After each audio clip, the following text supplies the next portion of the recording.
the floorboard smoking. She would never. She would never.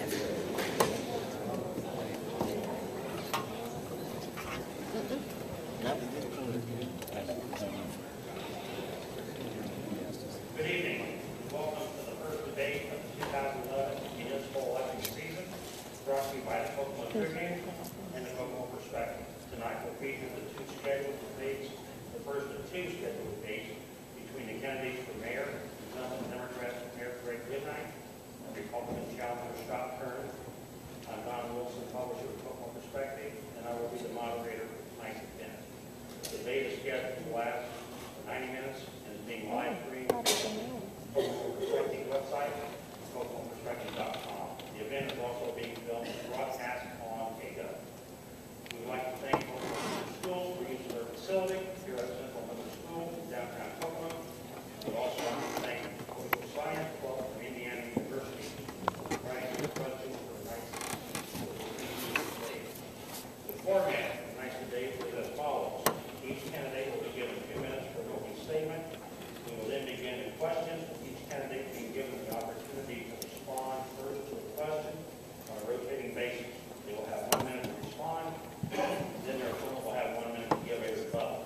All questions for tonight's debate will be held by the editorial staffs of the Kokomo Tribune and the Kokomo Perspective.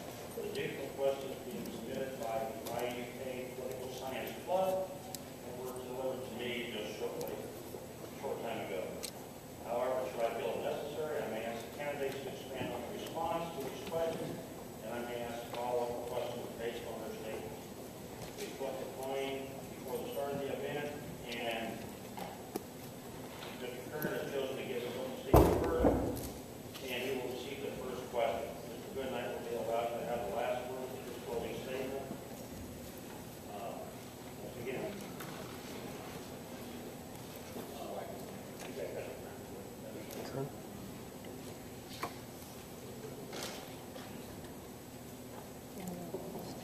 Good evening. 4 years ago, during the previous debates, the mayor sat up here and criticized Rick Hamilton for not bringing jobs to this community. I think now that after 3.5 years have gone by, I think we can kind of look at the net job situation as far as the job loss and the jobs created. And we can all agree that the net loss is a lot more than what we counted on. Basically, what we're trying to get across to people, we've gone door to door over the last 6 months, and the resounding theme to everybody we talk to is we need jobs. We need economic opportunity. We need an opportunity to feel good about Kokomo. They don't feel good about Kokomo for whatever reason. There's many reasons why that the citizens out there feel the way they do. And we're going to try to give them a more of an optimistic view on how things are going to be. We're going to try to create jobs. We're going to spend more time creating jobs, focused on that, instead of micromanaging our departments. And I feel that if we do that, we can actually make a better place for the entire community. Because as far as I'm concerned, there's not going to be any department that's going to thrive during this economic situation if the entire city doesn't benefit. We have to, for the entire city to move forward, everyone else will actually move forward with it. Hopefully this debate will go as planned, and I was a little apprehensive agreeing to the debate, and I hope everybody understands that my apprehensiveness. But we owe it to the citizens of Kokomo to come out here and allow you to see two candidates and listen to two candidates, and hopefully you'll walk away from here with a better understanding of which direction we want to go. Thanks again for coming.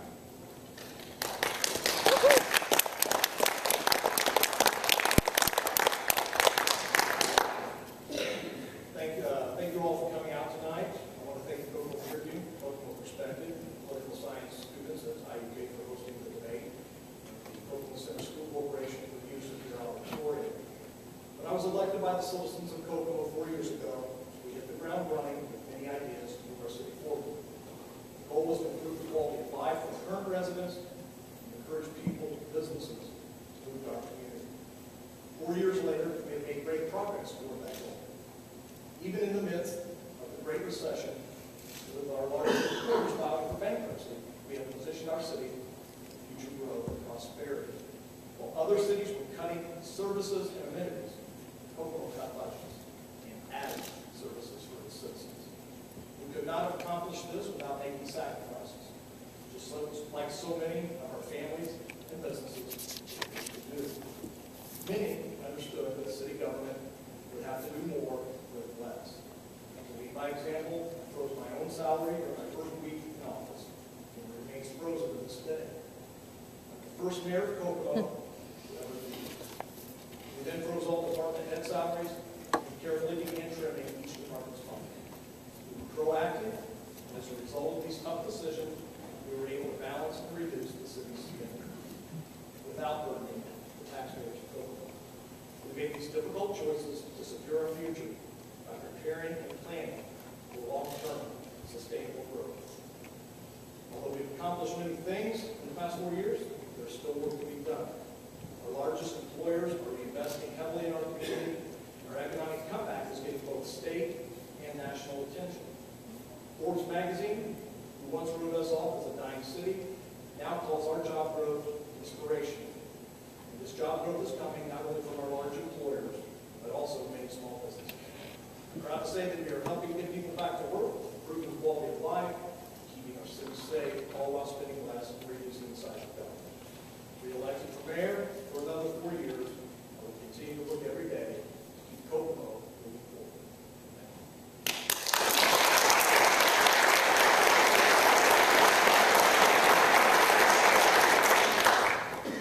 Mr. Kern, you have criticized the city's use of federal funds on projects like the bus system and downtown infrastructure improvements.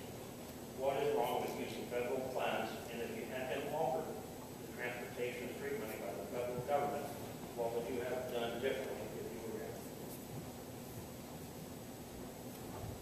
Well, I'll go ahead and tackle the trolley system first. The trolley system, as far as criticizing it, I'm not criticizing the trolley system.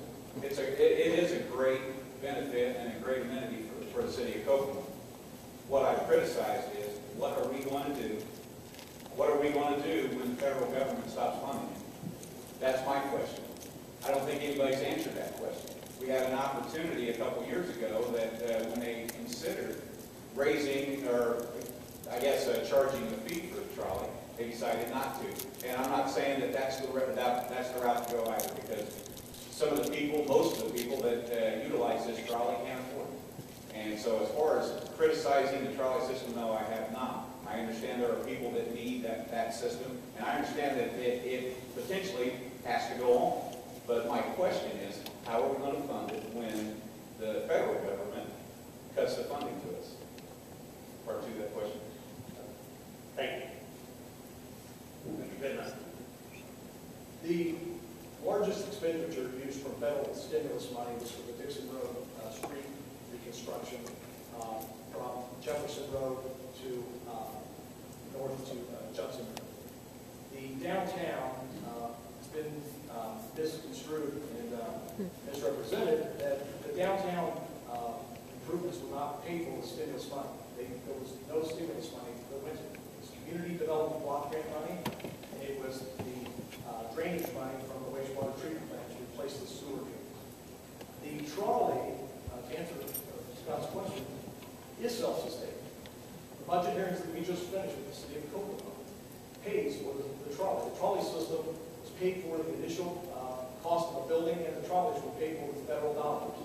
The city is now budgeting for the drivers, the fuel, the repair, whatever may happen with the buses. So there are no federal stimulus dollars going to be service provided by the trolley. The rides are not paid for by stimulus money, and that was a one-time shot. So it is already self-sustaining. Thank you. Mr. Goodnight, we've been told that a roundabout will be built in Park and Markham at a cost of about $2 million. Yet there's no roundabout, nor is there any indication that it will be built. One, does that intersection need a roundabout? Two, if it does need one, when will it be installed? And three, if it's not needed, how is it supposed to handle the heavy congestion at that intersection that exists today? Well, as the traffic studies have shown that is the most congested four-way stop in the entire town, corner of Park Road and Markham Avenue. I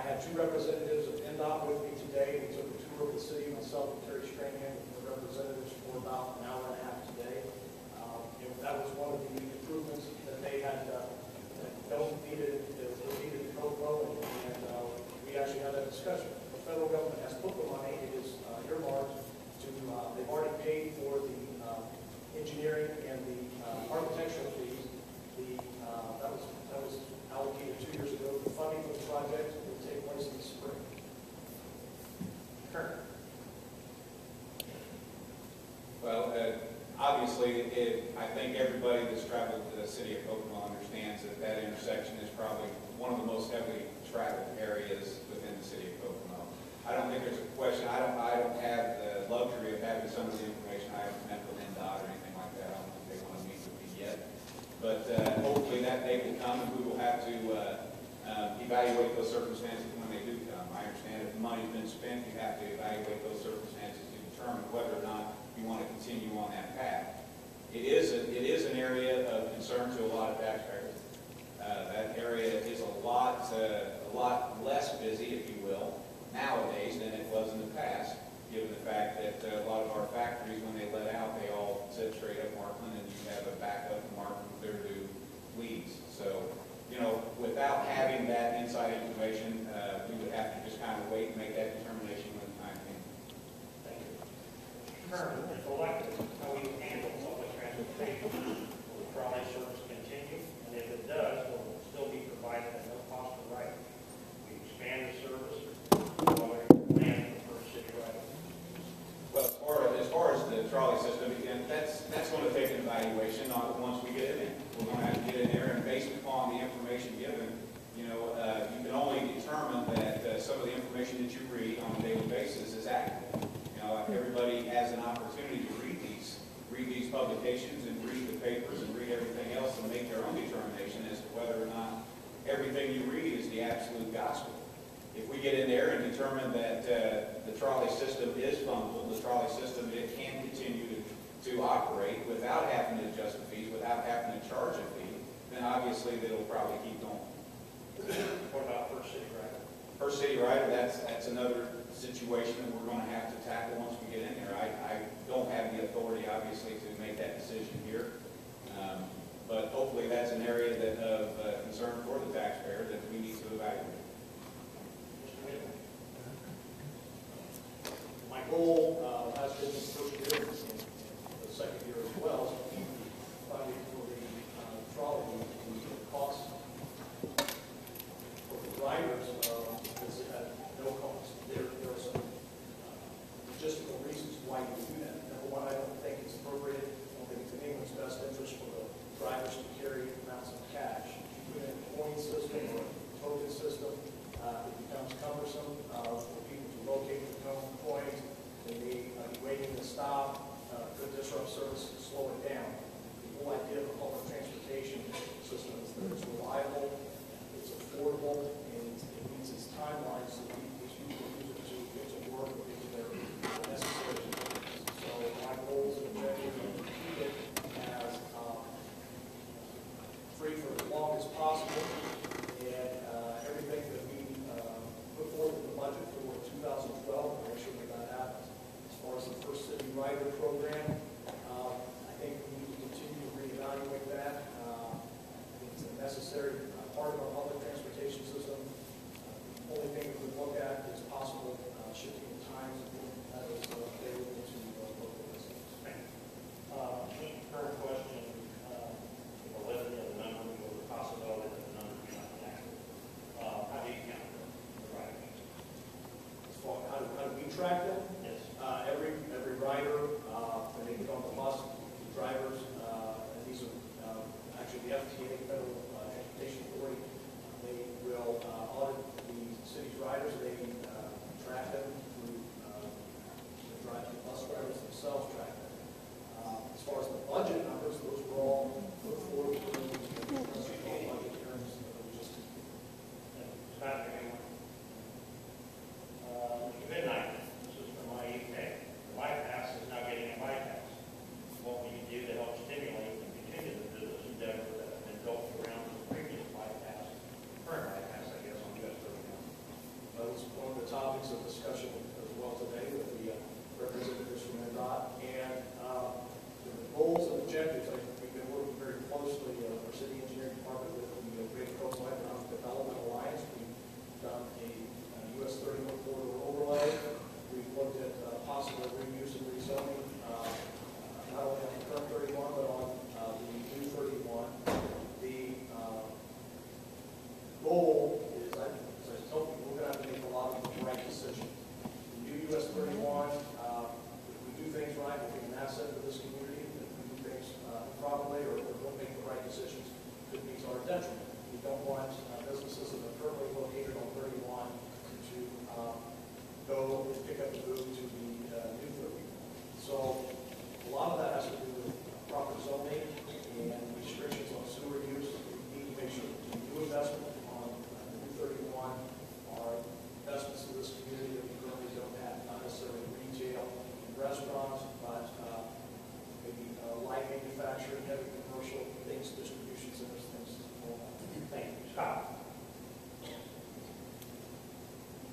as far as the new 31, I agree that it's going to have to be industrial, commercial, kind of manufacturing based.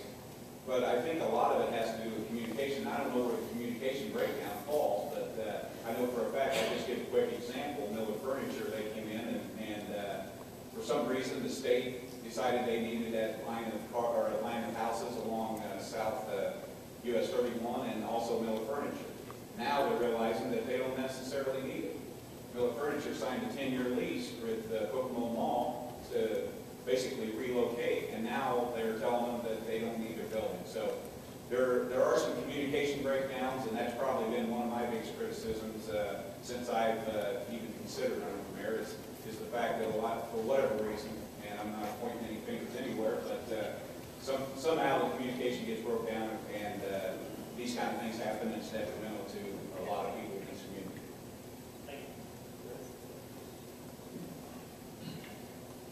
I understand this communication. I will say, Robert Miller and Son is located in Tipton County.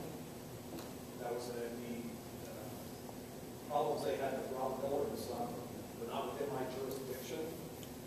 We did have a meeting a couple of weeks ago about with NDOT and US 31 Coalition. Senator Monk was at that meeting, as well as State Representative Mike Kern, former Commissioner Brad Bagwell, and business leaders from Tom Rethley and David Rail, who have properties along US 31, and about some possible concerns.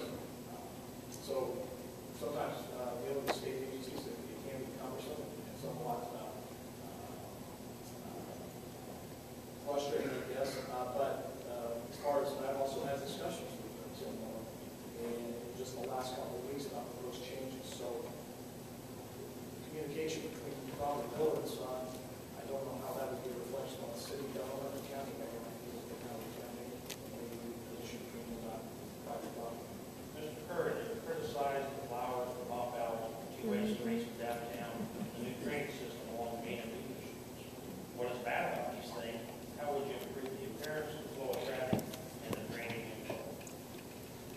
Well, first of all the items that you just mentioned, yes, I will admit I criticize. I don't criticize the way they look. I criticize the timing of the situation. You know, we're in an economic crisis. People don't have any jobs.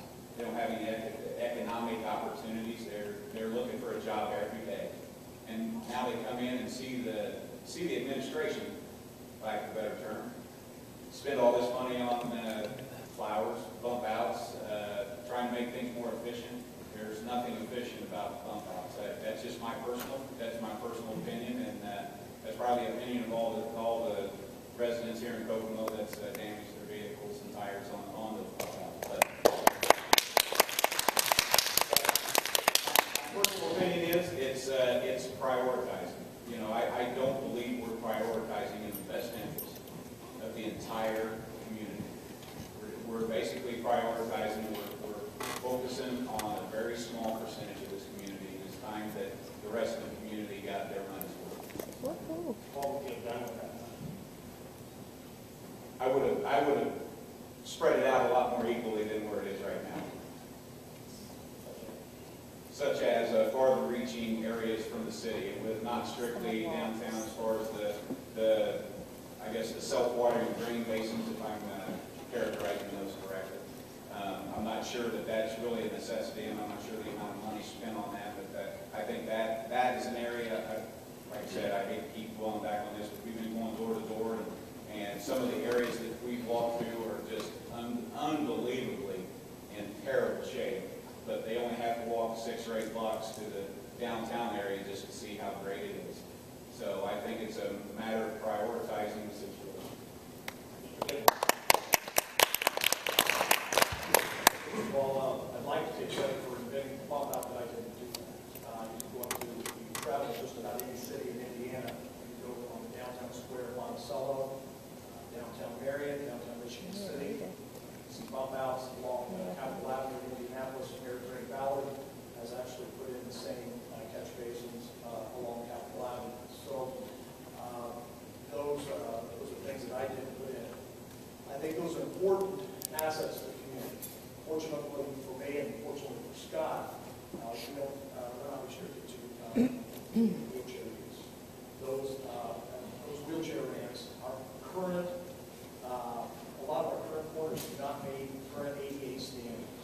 When we rebuilt those catch basins on those corners, we did not have the luxury of rebuilding them to the current standards because the ramp grade did not meet ADA category. So we had to do something. We had to either access property back or go out into the street to make sure that was place. So we were in compliance. A lot of those are federal mandates. We don't have the luxury of picking and choosing which federal mandates that we adhere to. And so our options were to go out into the street or go backwards. It also gives those things also provide a safety feature. If people are having trouble driving them, I would just ask that they take a little extra caution. Thank you, sir.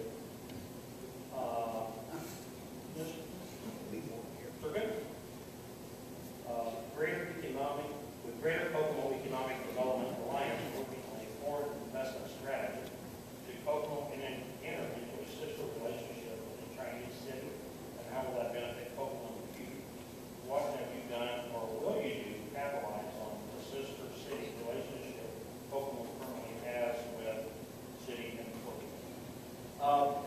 As far as I know, there's not been any communication with the Braga, remember right, in Portugal. I've seen no correspondence from any leaders in that city. We are in the process of forming a sister city relationship with a city in China. I was very fortunate about this time last year to go to China with the governor. I was one of only 2 Democrat mayors that were asked to go on the trade mission. And we were brought in contact with leaders from the state who have basically helped educate me on the importance of forming sister city relationships. A lot of the cities that have foreign investment, it's a 25-year strategies for the community. You don't get it quickly, and that's not how business is done in the Asian countries, especially in China. So we're in the process of forming that. A lot of that investment is a long-term strategic and probably more than one day. Scott. Yeah, to the best of my knowledge as well, Braga, Portugal ended up being a, lack of a better term, vacation for the previous administration, but we haven't had any conversations or any kind of, dialogue with them to determine whether or not they're going to bring some economic fortunes our way. As far as China's concerned, as long as I don't see anything wrong with that, and I agree with the fact that it is a long process. It's not going to be something that's going to be done overnight. It is something that I hope this community benefits from. Instead of sending something over there, I hope we can get something from over there sent here that would benefit our community. That's my fear. My fear in that whole arrangement. But as far as I'm concerned, I think keeping relationships like that ought to happen, and we ought to continue to do that. But we need to make sure that it benefits this community and show everyone that we're doing everything possible to benefit this community and put some safeguards in place where we're not sending jobs over there. Mr. Kern, how you feel? The current economic situation, what are you hoping to do to stimulate the Kokomo economy? Well, first of all, I've said this at a couple of different functions here recently. We're going to focus night and day on jobs, and I understand that this administration is going to say they've done the same thing, and I can sit here and beg to differ on a little bit because I'm not the type of leader that's going to micromanage. I'm hoping to put people in place that can actually do the job and let them do the job, and then I'm going to put my focus on trying to get economic opportunities here in Kokomo, Indiana. We're looking at a couple different things that we're looking at a Kokomo-owned industry. It's more of a kind of a plan that we look to possibly purchase community involvement along with government involvement, purchase a city or purchase a business outside of Kokomo, Indiana, perhaps even outside the state of Indiana, and bring them here and utilize that. I mean, that's something that we can look at. There are many ways we can go about doing this. A lot of it's just the approach and how you go about doing that. And I understand we are in an economic downturn, and we got to do everything we can to shift that momentum. A lot of it's confidence. You have consumer confidence around as far as the national level is concerned with the stock market. And I think you have the same thing on local level. You have a confidence issue, and right now, in Kokomo, Indiana, we don't have a lot of confidence. That idea of buying business, how would you fund that? Well, it'd be a joint venture between government and community involvement. I mean, and like I said, that's one of those. It's going to take a lot of communication, cooperation for all of us to come to some sort of conclusion that this is something that will work. But I mean, it is something that we feel like that we have an opportunity to at least venture down that road. And you know, we're going to have to experiment on different ways of doing things. But currently, whatever we're doing isn't exactly pumping the job in Kokomo again. Any other ideas you'd like to put forward? Not just. Good Is chance. there any economic situation where they go into news and the Kokomo economy in a second? At some point, I wouldn't mind going back and hearing this, because I'm not sure I've ever heard of a city buying private business or private industry in a free market society. So at some point, I wouldn't mind going back and digging into this a little bit further. Anyway, my point is, Kokomo's biggest economic development challenge is simple. We have not retained our workers as residents. This is something that's been going on here since the early 1990s. And we lose out on those secondary jobs. If people collect their paychecks, and there are over 10,000 that drive to our community each day, pick up their paycheck, and they go back to their county of residence and spend it. They're not buying their insurance here, they're not buying a car here, they're not buying their auto parts here, they're not buying their furniture here, they're not visiting our doctors, our dentists, our eye doctors, our healthcare facilities. They're not participating in the community on boards and civil and service organizations. That is our biggest economic development challenge. That's something we can fix ourselves. We don't have to rely on Indianapolis or Washington, D.C. or a huge multinational corporation. We can fix that by making this a place where people want to live, having nice parks, having nice walk paths. Fortune magazine just rated us as one of the fourth best city to live in cheaply. It's an inexpensive place to live. And the fact that the national publication recognized this was such myself and the city council and stuff. Yeah, I'd like to touch a little bit on that. First of all, the cheapest place to live. I think that's the actual headline, cheapest place to live. I'm not sure that's flattering. It's not to me. Years ago, I think 1994. I can't remember exactly what the quote was in 1994. It's one of the most economical places to live, and maybe something like that. But cheapest place to live, I don't agree that it's a flattering term. And to touch a little bit on what he was talking about as far as your workforce living here and bringing your money back here, you know, that's just that's dollars and cents, and I understand that, and I understand that we have to do everything possible. But you know, it's one thing to talk, and it's another thing to walk. You know, you sit up here and you say that you want to hire the workforce and keep them here, but we continue to hire the workforce away from here. And these people, these same people that he's saying that he wants to stay here, keep going away and keep taking the money outside of our community. Great example, and real quick, great example is the new fire station. You know, we had an opportunity to put a lot of work here in the new fire station. $2.5 million or somewhere in that range, if you figure land acquisition, everything else. I think we had one local contractor get a bid, and that was it. And that is not right for this community to spend that kind of money and then send all that business away from here, send it to Indianapolis. What is wrong with the house, same house square footage in a similar neighborhood in City A is more expensive than the similar housing, similar house in Kokomo? What's wrong with that? What is wrong with just? Are you talking about? Are we going back to the cheapest combination? And I think where I'm going with that is the headline was poorly produced in my opinion, and cheapest is a good description of Kokomo. And I don't think it did us a whole lot of favors in regards to that. But there's nothing wrong with that. But I think there's a lot of factors that weigh into why we made that list. You know, we're in Indiana, we're 24th in the country in foreclosures, but we're actually the #1 city in Indiana in foreclosures. So, and Metropolitan did a study on it, and that's what 20 of the top 24 are from Florida. So And that's what we're talking about. So that's a category in which we're not doing very well in, so. Get a long list here of things. First of all, I didn't pick the title, that was Forbes' title. But let's talk about, hopefully most of us read past the title and looked at what the article said. It gave us that number 4 ranking based on our low crime rates, the quality of our local schools, affordable housing, and the quality of life in the community. And I think those are pretty high standards. Would I prefer a better headline? Yeah, or maybe a better name of the award?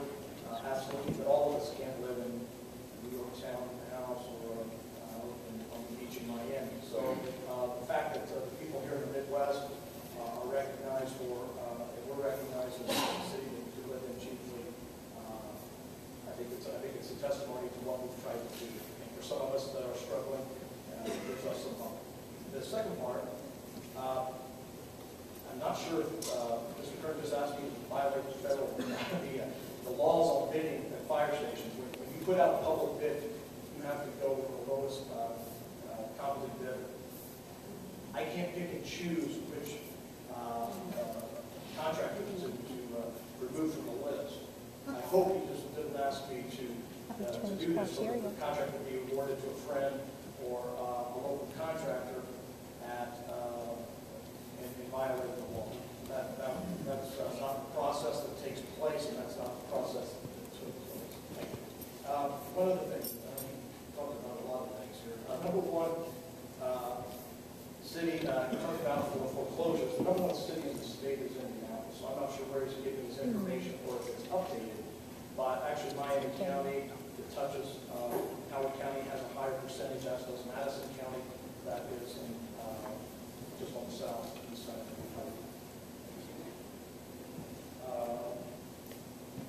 You've been rumored several website publications that you're a candidate, or maybe a candidate for lieutenant governor. What guarantee do we have that you're elected mayor for the second term? Well, That's quite true. rather than go into rumors or websites or blogs and I don't know what sources you're looking at. I haven't had those discussions. I also find it a little strange. I'm the one being asked a question if I'm going to quit my job. That's not me either. But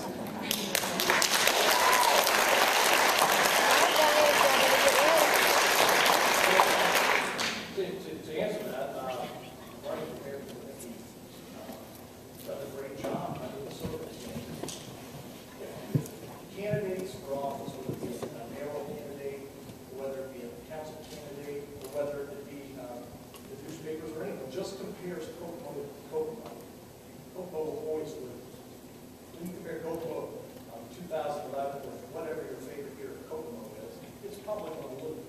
What we have to look at is how we have, in the last 4 years, made it through this situation. We're hit as hard, if not harder, than any city in the Midwest. We are getting federal and state accolade. We are getting, Not answering the question. led the state last year in private investment.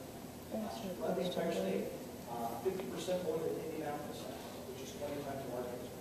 So I think you have to look at those things as a whole and not just make comparisons. But again, commitment to 4 years. Absolutely. Mr. Kern, on the flip side of that, as Mr. Goodnight will do, you were on the police chief and then you quit your fire chief. And then he says, that's okay. Fire chief, you were appointed to that position, sir, and you quit. What guarantee do we have you will quit? Okay, well, you're using the term quit loosely. First of all, I didn't quit. I resigned. That's okay. And, I resigned, and I think Bring it on. if you read the perspective today, you can kind of get a little bit of rationale as to some of the reasons why I chose to resign. Every one of those reasons are true, contrary to what was written today. We have facts, we have things, we have everything. If anyone wants to meet with me afterwards and discuss whether or not it's valid, whether or not there was any truth to what happened today in today's perspective, speak with me after this, and I can verify it for you. That way, if you have any questions, we can move on. So I don't really like the term quit, because everybody knows the reason why I resigned. There was a multitude of reasons. I won't go into it tonight, but there's a multitude of reasons. This man up here knows exactly why I resigned, but I don't think he'll want to go into it. As far as we can discuss a little bit about going on to Lieutenant Governor. You know, my question is, if you're not going on to Lieutenant Governor, why do you have nearly $300,000 in your re-election campaign? You know, that would be my question. It's, you know, you say that around the state, and a lot of people think that's one of the most ridiculous things they've ever heard. A mayor of a city this size having that kind of money at their disposal. It is. It makes you raise your eyebrows a little bit. It does me, because I've seen how some of that money's collected. I appreciate the fact that we are collecting our money the way we're collecting. We're asking for it. If you can afford it and you can support us, great. If not, have a nice day and we move on. That's how we do it. Kern, I think you remember your previous Republican candidate for mayor. Again, do you remember how much money he had? No. Then I just respond to this. Just real quickly, in comparison, Tony Brzezowski, Mayor of Lafayette, a friend of mine, does not even have an account this year in election, the city on more than I am. And so I felt it's certainly unusual to be in a situation of having financial support. And second, if you want to follow state politics, I do follow federal politics. To run for governor's race next year is going to cost each candidate between $16 and $20 million. I don't think $200,000 or $300,000 or $400,000 is going to get you anything. So, simple math says that those kind of numbers. Mr. Kern, you claim the city is spending more money every year. Mr. Goodnight, you claim you are saving money every year. Explain the position, please. Scott. Well, basically, you know, if you look at the levy's raised every year since it went down the very first year, and then it's raised every year for the last 3. I guess my stance on that would be we're explaining and publicizing to the papers and everything that we've eliminated. I've seen, depends which paper you read on which day, I've seen anywhere from 80 to 50 employees. I think currently the number stands at 50. If you do the math on that and you start making the determination that you've eliminated that many employees, yet you're still spending more, it doesn't take a rocket scientist to figure out exactly where that money's being spent. You know, I think as soon as everybody leaves here tonight, you'll understand where that money's being spent. So that's my problem with it. I think it's still prioritizing. It's basically a delivery of services, and a lot of people are going to say that the services are just as well today as they were 4 years ago. That's the way it was. Spending more or less? We're spending less. This brings us to a fundamental problem. The levy that's advertised and potentially collected has nothing to do with the amount of money that's spent. For somebody to be in this position, running for this office, for a city, not know the difference between the advertised levy and the potential amount to be collected, and the amount of money that's actually spent is a problem. The levy that is potentially collected is the advertised amount that we do at budget time for potential tax collections. We've had years where those collections haven't come through. Maybe it's foreclosed homes. We had 1 year when, unfortunately, the private paid their $6 million.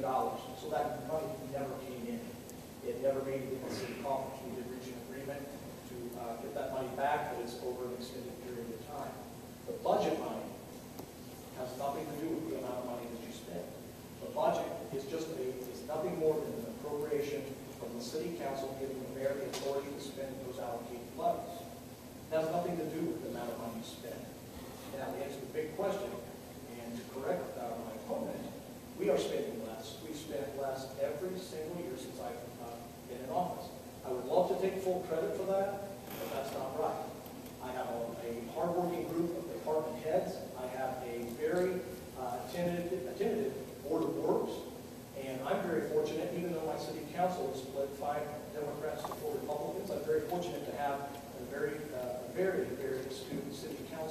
that does a great job of understanding the big picture of the Kokomo space. Thank you. Just to touch on that, I know the difference between advertised and actual budget. You know, the advertised budget was 38,546, 486. So I know the difference.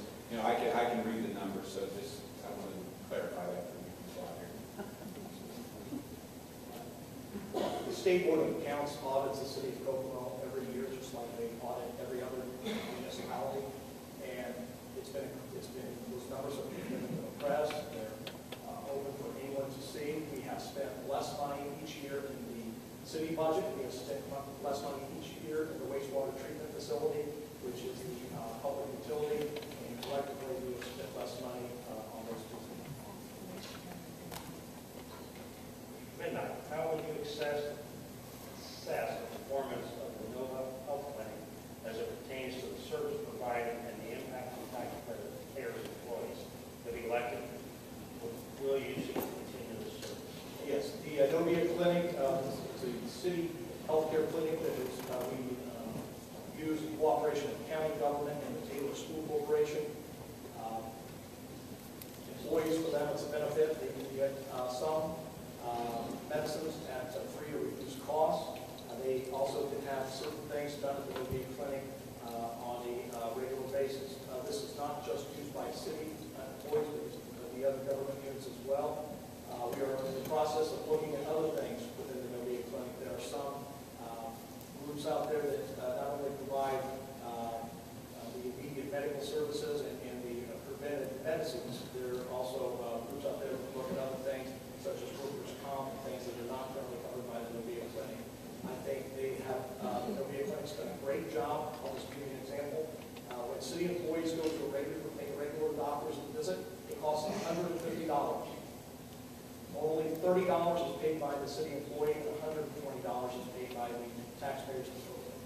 By us contracting with Novia, using local doctors at that facility, we're able to cut the healthcare costs. We're seeing numbers of well over $500,000 a year. As far as the Novia Clinic, I believe that it is definitely a service that must be continued. Unfortunately, under the circumstances of how we came about utilizing the Novia Clinic. 4 years ago, we published, or I think my opponent up here published that he was going to keep the daycare working and also utilize it as an educational facility in the evenings for some of its employees and some of the people that utilize it there in the North End. For whatever reason, they chose to shut it down. Those kids had to go somewhere else, and those employees were shifted. Some were left without a job, some were shifted to City Hall.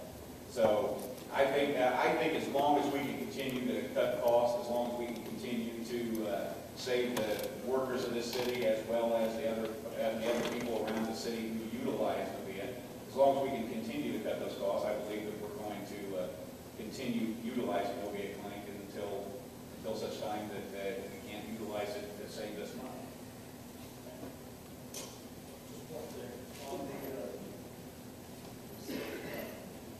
On the city daycare center, I do think it's unfortunate. I think that the daycare center provided a beacon inside this community for those that need quality daycare, and the standards that were brought about at that facility were second to none. Unfortunately, that was a decision the city council made to close the facility. And looking back, I support that. I think they were proactive. They recognized the property tax caps, diminishing value of properties, and the soft economy, especially related to manufacturing and automotive, that we could not do business as we had always done. We could not continue to operate Kokomo government in 2009, 10, and 11 as we had operated in 1996 and 1997. Scott, many people make their decisions in election year what they see from the front porch. Potholes were filled, prices picked up on time, streets were safe, and all was fine. What do the people of Kokomo see from the front porch, and what, if anything, needs to be changed with that picture? Well, it depends on what neighborhood you're in, actually. We were on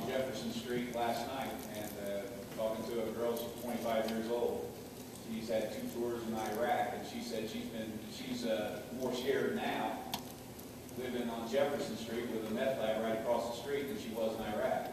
So I think it's all based upon perception. It's all based upon your vantage point and how you view things. You know, our economic situation right now is I said, glim at best, and I don't see it getting a lot better right now, and unless we change things. And right now we got to focus on jobs. If we don't focus on jobs and changing the economic climate throughout the entire city instead of certain areas of the city, we're going to be in trouble. And these people, with what they see, at least what we've heard, and I'm just basing it off what we've heard going door to door in the spring, the summer, and we've done 2 weeks of it in the fall. They're not thrilled about what they see because you know what, all they got to do is drive anywhere from 6 blocks to a couple miles to find out exactly how their sidewalk will look. They can look out their front door, their sidewalk doesn't look like it does around here. Their sidewalk, they know that their sidewalk needs attention. They just haven't had attention in quite some time. So that's the problem we have, and hopefully we'll get an opportunity, and we'll make it better for the city as a whole instead of just a small sector. When you were out last night and the lady mentioned the meth lab across the street, did you call KGOV and turn it in? No, it was a meth lab that had already gone through with fire. I mean, it had already exploded. There was a fire and everything else. It was a meth lab that had already been down. And a couple of abandoned homes and stuff like that. So that's why I said that's what brought her fear to the forefront. So.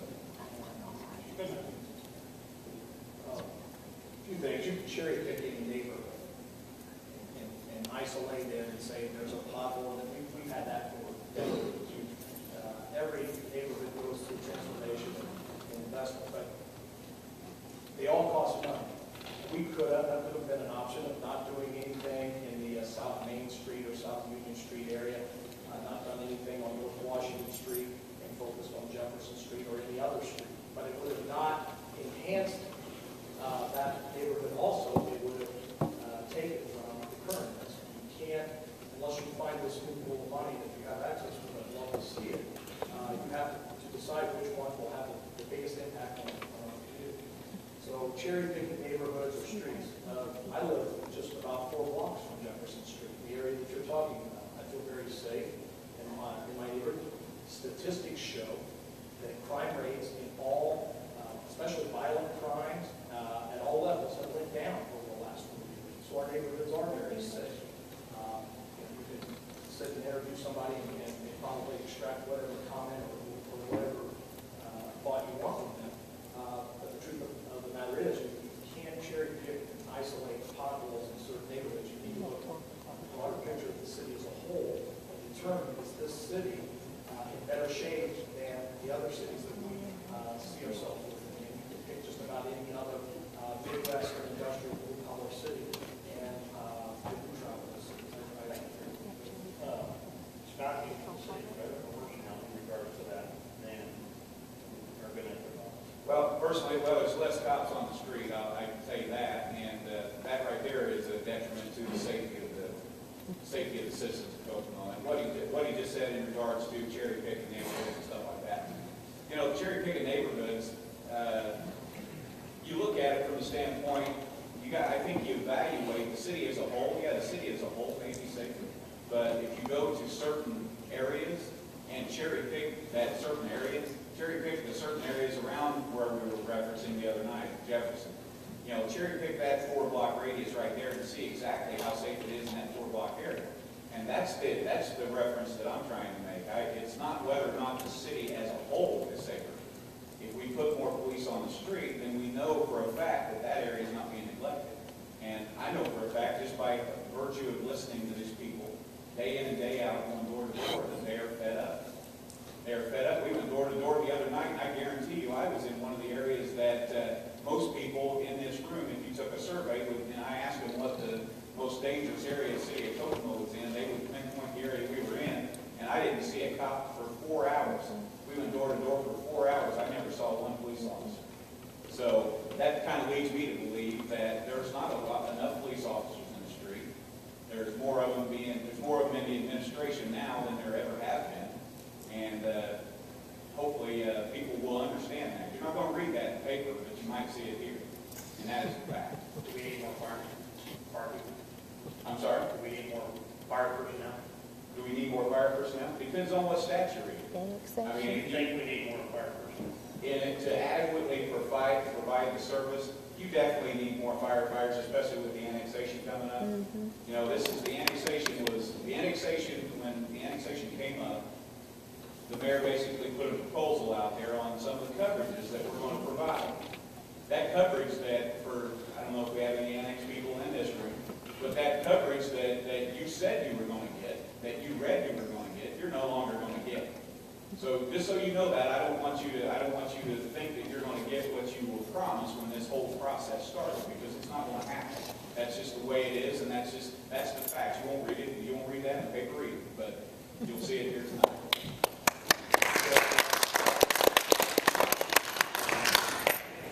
Well, throughout tonight, I've heard a series of complaints and listened to dialogue, and I guess there is a difference between us. Some of us look at things and we look at in a positive manner, and we look at things as the glass is half full. There's some people that always look at the glass as half empty.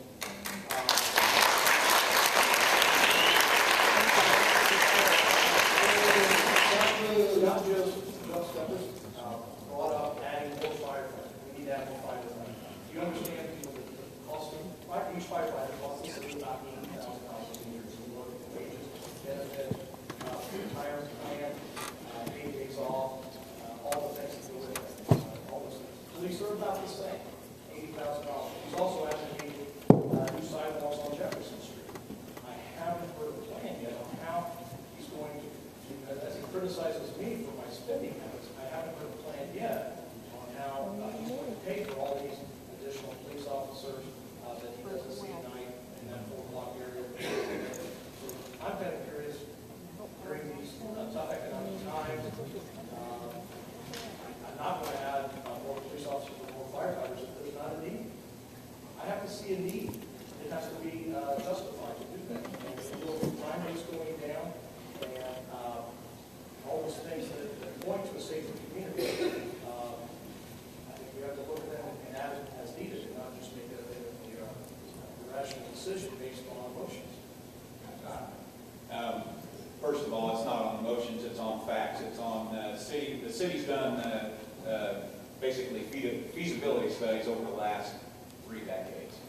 And all of those feasibility studies have basically given the numbers on what your fire protection should be. We spent an average of about $30,000 on each study. When I say we, I meant the City of Kokomo under numerous mayors, and they have all said that. They've all said we need a South End fire station. They said that 30 years ago. Now we took it until 2011 to actually put a station out there. Everything's based upon response time. Every single thing is based upon response time. If you're okay waiting 20 minutes as you're having a heart attack, then you'll be okay. We'll get there eventually, but that's what it's about. It's not about serving this on emotion or doing this on emotion. This is about what the feasibility study said. We need these people. Now, I can sit here and tell you, I understand that that's not something that Scott Kern is going to do if I'm elected mayor. That's not one of my first priorities. My first priority is the City of Kokomo. If the City of Kokomo doesn't make it, the fire department doesn't make it anyway, so it doesn't matter. So I think these people are going to paint a picture that I'm the one going to go in there and I'm going to hire all these firemen, I'm going to hire all these policemen. I didn't say that about policemen for sure. I did say that study recommends that you hire firefighters. But as far as the police officers are concerned, it's how you proportion your staff. Right now, I don't think it's proportioned in the correct manner. I think we got too many chiefs and not enough Indians.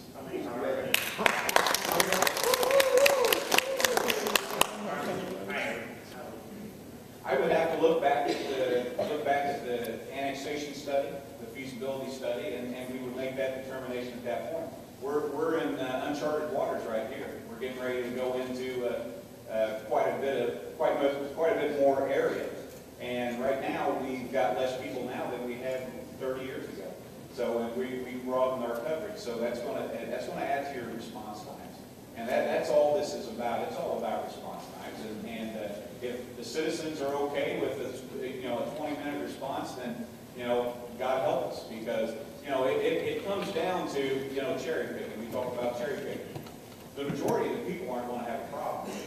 You're not going to have a problem until you need us, until you need a firefighter, until you need a police officer. And then, you know what, you're going to all of a sudden become a statistic. And I'll make this real quick and end it. The previous mayor candidate, Rick Hamilton, he didn't have a good view of firefighters either, way back in the day. His house caught on fire, we put his house out, saved it, contained his fire to a kitchen fire, and he could have burnt the whole house down. We got to his house in 2 minutes and I think 40 seconds. Okay, he lived pretty close to the fire station. That helped. 2 months after that, his daughter got in a car wreck. I happened to be the captain on the squad, and I extricated her from the car accident. She was hurt really bad. He came up afterwards, and he visited me at Station 4 and expressed to me just how wrong he was in his opinion of police and firefighters. Yes, a couple things. Real quick. Scott did, whether accidentally or on purpose, did just give us a compliment that there was a study done about 20 years ago that said there was a need for a fire station in the southeast portion of the city. And I'm going to give a plug to our city council members, both Democrat and Republican, who made sure that that happened. And that was something, even during a recession, we were able to accomplish. If you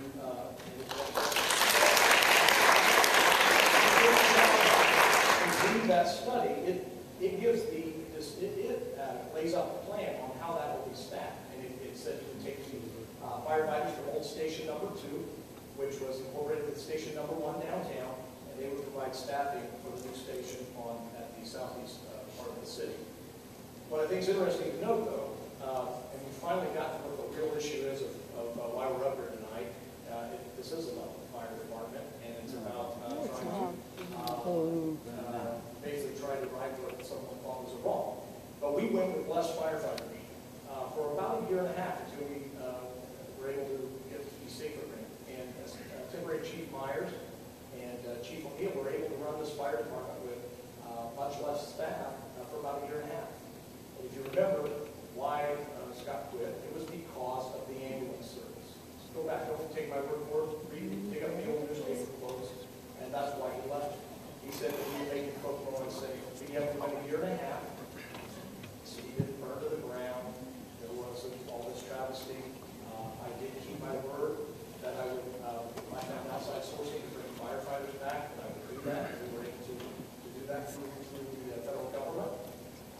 But the truth is, we have to be more efficient. He was asked earlier to tell how he would pay for these things. He still hasn't given that answer. Scott, statistic the other day is that 75% of our country is protected by volunteer.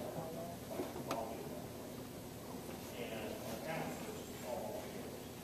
You go to those counties, our county and other communities are safe with volunteer fire departments. Handling such a large load. That's based on geographics. You know, the reason why that the statistics say what they do is based upon how geographics set up. That's why you have urban areas and you have areas How about our county? I'm sorry. How about our county? How about our county? Well, I mean, everything. You got a job somewhere. Your pager goes off. You leave your job.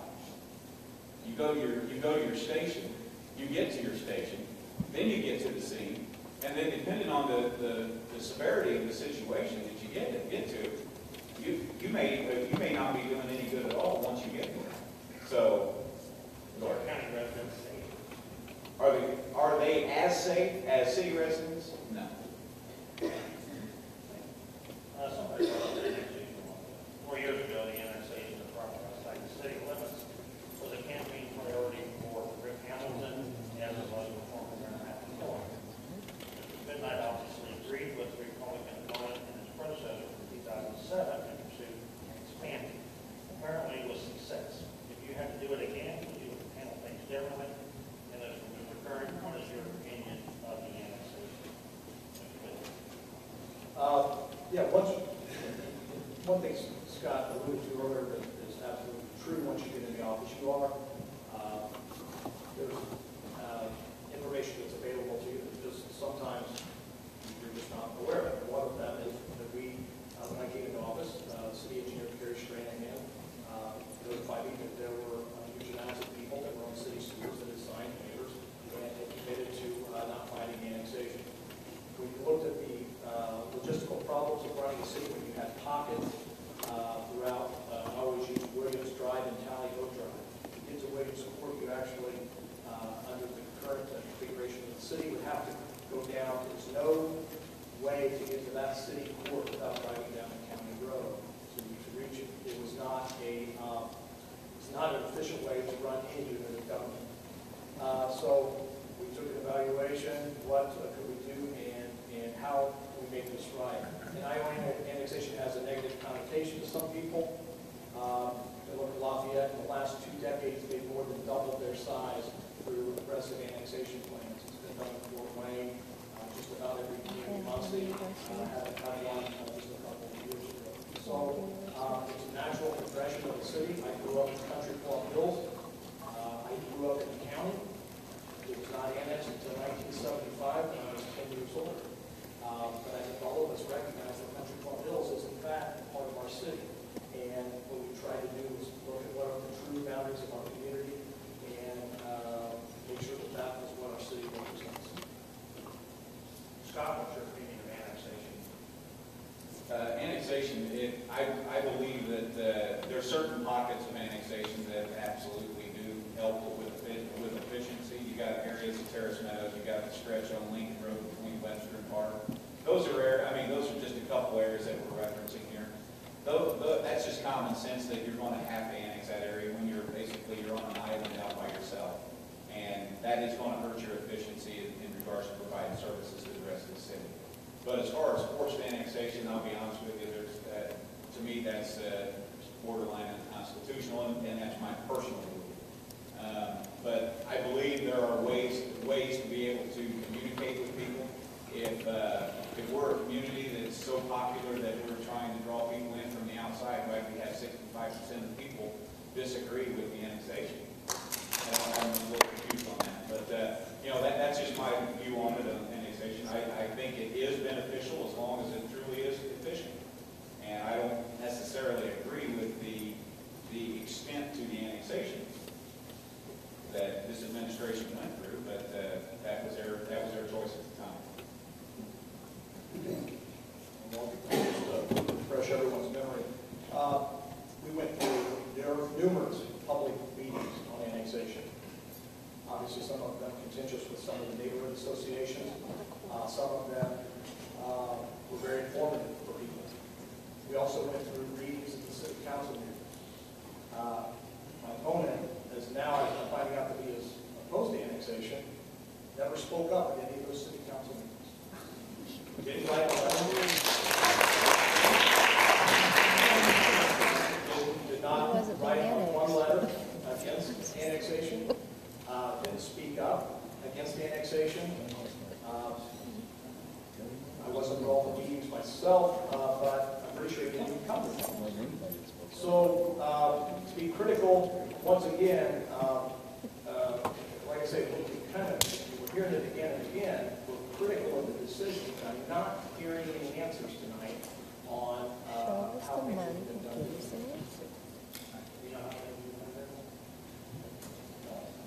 Well, first of all, to touch on that just a little bit as far as not coming back and not attending a meeting. I think I attended every meeting but one. The reason I didn't say anything, if you say anything and there's a lot of people, I'll look at this side of the crowd. There's a lot of people, you know what I'm talking about. You can't disagree with this man. You disagree with this man, it's your last day in office. So,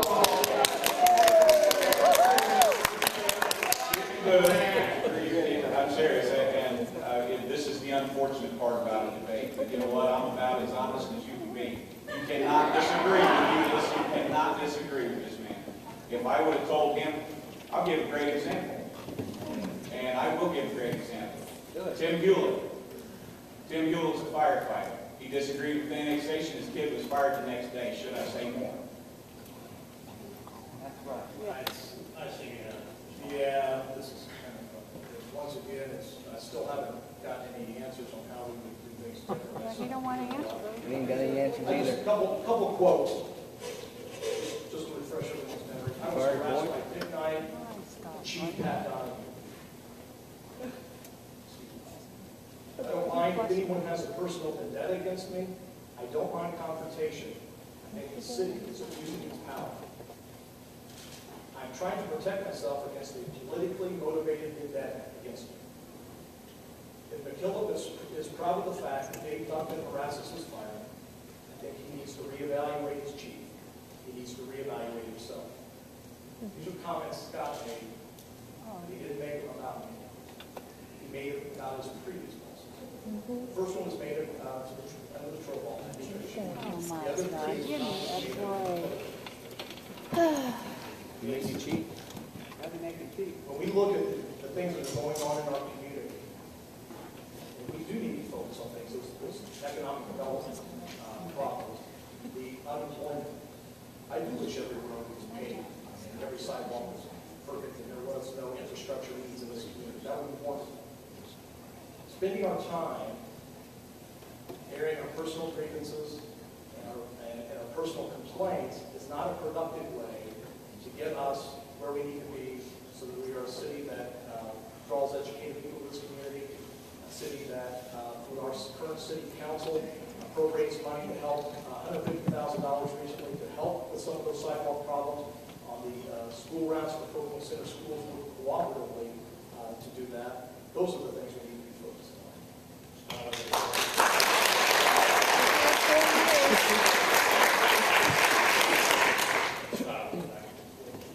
What's that?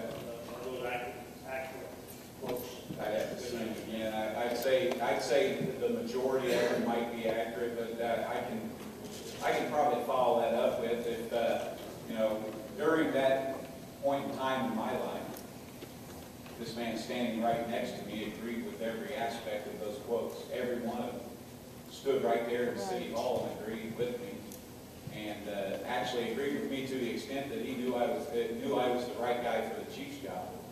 But he, for whatever reason, he chose to want to be fire chief himself, and chose to want to be the mayor. I'm going to be the fire chief. I'm just going to be every department head, and I'm going to rule that way. And that's basically what we want to get rid of. We want to get rid of that style of leadership. That's all I'm saying. We need a style of leadership with cooperation, not rule with an iron thumb. There are times and places where you have to make tough decisions, even though he thinks I don't have the ability to make tough decisions. I know that for a fact, but Again, go ahead. during the Troball administration, the Hilton administration, was elected to those accurate quotes. That's been a long time ago. The Dick Knight one, I have no idea what that was about. But you know what? Jim Troball, the only question we had was during one of those feasibility study discussions.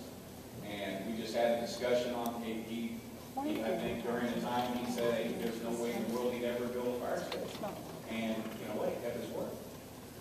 So, and at that time we had several feasibility studies that talked about it. But we're getting off to the weeds here, and it's not about that. It is about what's going on in this community. It's about what's not going on in this community. It's about bringing jobs here. It's about bringing more jobs here than we're losing. And right now we're on the bottom side of it. We got to turn it around. Just real quick on the jobs issue, just the latest unemployment numbers that came out from the state, and we tracked this by metropolitan statistical area, we tracked it by county, and we tracked it by city. The state's unemployment went up across the entire state 0.2%. Kokomo beat that trend. We went down 1.2%. That's 0.3% in 1 month change. We have added jobs, and these are backed up with those numbers. Not only do they give the unemployment numbers, the state provides the employment numbers. The employment numbers show that we are gaining jobs in this community. It's not because there are people that have either moved here, maybe they've come back from college, maybe and bring with them, maybe one of the students is unemployed, maybe the spouse is unemployed. The unemployment number has not decreased as much as any of us would like. The truth is we're adding jobs in this community, and we have been consistently for the last 18 months. Scott? It's for manufacturing jobs. The city and county would like to split locations. Recently came up about Speak up, please. Speak up. Please speak up. We can't hear you.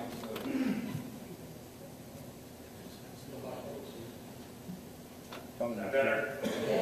Yeah. Mr. Kern. Just any kind of question.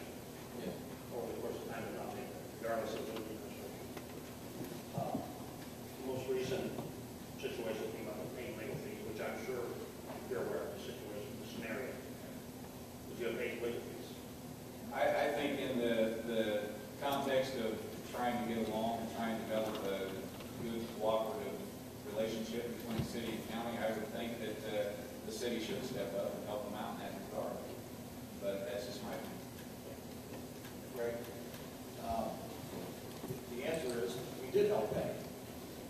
City residents, and that's who I'm elected to represent, as well as all 9 members of the Kokomo City Council, represent city residents, and city residents did help pay. We paid the same share from county taxes as everyone else in this county. Once again, we still haven't got a plan on how we're going to pay for additional officers, additional firefighters, sidewalk improvements on Jefferson Street, and now we're looking at adding to that as taking money and now handing it over to county government.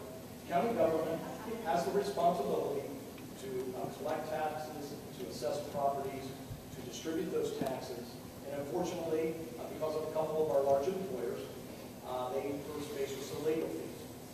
To put that burden disproportionately on people who reside in the city, we went ahead and paid a portion, and I'm not sure exactly how they reached how they thought we should pay, but for city residents that live in Center Township, you would have paid it through your county taxes, your Center Township rate, your library rate, your solid district rate, your library board, about 5 different Kokomo Center School Corporation rates. We would have paid about 90% of the legal fees associated with that, and the people in the outlying areas of the county would have paid a minuscule amount. As a representative, as a person that's in charge of representing city taxpayers, I think it's irresponsible, completely irresponsible. No more should we be paying for other government units' taxing liabilities. We shouldn't be doing that. We shouldn't be paying for Tifton counties through city tax collections. We shouldn't be paying for Miami County or Grant County, any of their legal fees either. Sure. Well, first of all, in regards to that, it was legal fees. They wanted to basically help out. I believe the city of Kokomo should have taken their responsibility to help out, because had the county not stepped up and done what we did, the city of Kokomo wouldn't have got $2.4 million. $2.4 million out of their efforts.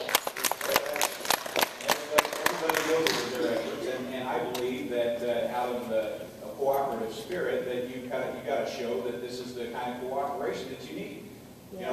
We all know we're experiencing consolidation. We're experiencing any kind of joint services and stuff like that. That's just, it's all, these are things that we're going to see continue from here on out. You have to do it in order to survive.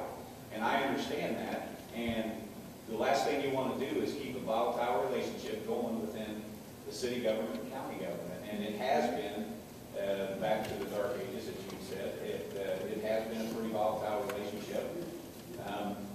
I'll have you know I wasn't involved in that, so I can't get accused of being the one I guess the mastermind behind that. Well, a couple things, and I don't think Scott has a clear understanding who made that happen. And I would ask you to talk to Sheila Poland, who is the Center Township Assessor. That it was, I will say this, and accolades to both newspapers, it was published that the decision made by Council President Mike Kennedy, the entire City Council, by withholding potential tax abatements, was the leverage that was needed to get that taken care of. I was involved in those conversations. The county did not act independently. I was involved in many of those meetings. And we talked about things such as sewer rates for industrial properties as well, and in comparison to residential rates. Those were the tools we used to make sure we could get the best deal that had an impact on all people in Howard County. And again, I state we did help pay for it. City residents did help pay for it. We paid our county taxes, just like the people of Rochelle, just like the people of Green yeah, and in the unincorporated areas of other townships. And the last thing I'll say is, that's one item. Commissioner Paul Wyman has done a great job, and Commissioner Moore and County Councilman Jeff Stout and John Roberts, and working together on just 5 recent projects. 3 of them road construction projects, one of them Darrow Chapel sewers, and the other the funding for the Greater Kokomo Economic Development Alliance distribution. And so we work together on the VA clinic. There's just a philosophical differences on whether the Kokomo residents should be forced to pay 2 times. And Scott is an advocate of paying for that. I wonder how he's going to pay for it. I'd like to hear that answer. Assessments?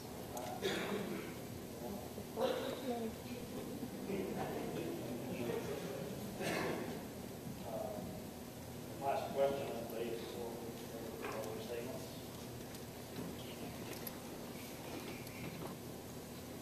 Mr. Goodnight, the local union went on strike over a contract impasse involving wages and work rules and approached you for public support. How would you respond? Can you repeat the question? Did you say a public? If a local union went on strike over a contract impasse involving wages and work rules and approached you for public support, how would you respond? I would have to evaluate it.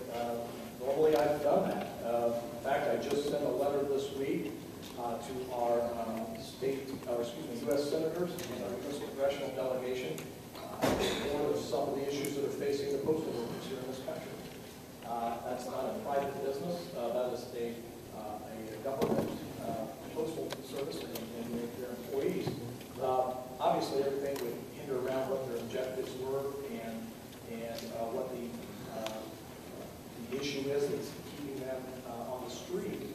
But for the most part, I have no problem supporting local employees in their endeavors. But it obviously would depend on what the issue was and what will be. Scott. Sure. If you want,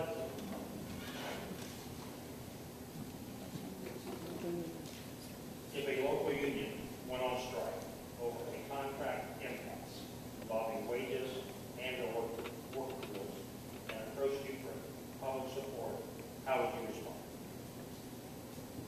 Well, given the fact that it's somewhat of a hypothetical question and not having the facts in front of me or anything like that, I would be kind of decide myself to go ahead and comment on that as to how I would handle that. I would hope I would handle it in a fashion where the cooperation would work out and the contract would work itself out through communication. But as far as I'm concerned, it is a hypothetical question, so without that knowledge and without you didn't give me an exact, I guess, an exact example of what we're talking about. You said a local union. What would you do? Oh, yeah. Yeah. Well, there are several agencies that you're not allowed to do that. What would you do if either the fire department or the police department was ejected to the police? Well, I mean, that's a case where you just got to handle that the best way you can when that situation arises. When you're in that position and people just decide to take the blue flu, then you better have your secondary option in place. In regards to being able to handle the situation, we have to handle that situation. I think you'll never get people to do that in this community, as far as I'm concerned, any longer. I mean, that's something that happened decades ago, and I don't see that happening anymore because jobs are too important and jobs are too scarce, and people can't afford to walk away from that for that kind of issue. Again, the only difference being if it was a group of public employees who are prohibited by law from striking, that changes things. Obviously, I would not side on the group that is violating the state of Kokomo. All right. Closing statements.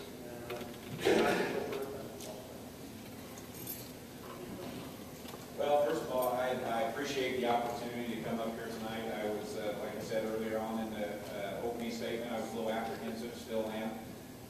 But we have to focus on what the real issues are. The real issues are, you know, this, what's going on in Kokomo, Indiana. Our economic opportunities are far and few between. We've painted a picture up here on certain things going on in the community, and I think the realistic version and what you read in the paper version sometimes differ. And when you go out and talk to the public, and like we have over the last 6 months, I think they realize that they're not exactly thrilled with what's going on. I think a lot of distribution of services, a lot of prioritizing needs to happen, and they're not really content with how the priorities are put into place right now.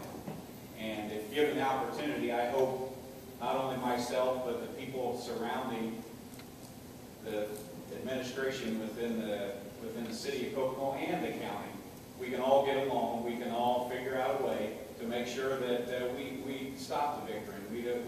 You know, maybe we can set a trend stating that, you know, go as far back as the Dark Ages to say that Howard County and city employees or city government can't get along. You know, and I'm hoping to bring an end to that. And if given the opportunity by the citizens of Kokomo, I know for a fact that we'll bring an end to it, because it's just that's not going to be an option in this administration. It's going to be cooperation, or don't cooperate, you won't be part of it. And it's not under a dictatorship. It's going to be under allowing people to speak their minds and bringing other options, other ideas to the table, and discuss them and work out the best deal for the entire city. Not just the 10% or 5%, the entire city. And that's what we're focusing on. We're missing 90% of the city right now. 90% of the city is not getting the needs that they have. And I believe if given the opportunity, we will do that. And just to touch on a little bit on the police and fire and Jefferson Street and everything else, I never committed to doing any of those things. Every one of them is going to take a careful evaluation. Every one of them is going to be, you're going to have to determine the revenue that you got coming in and the revenue that you got going out. You need to make sure you prioritize that in the best interest of everybody involved. Thank you.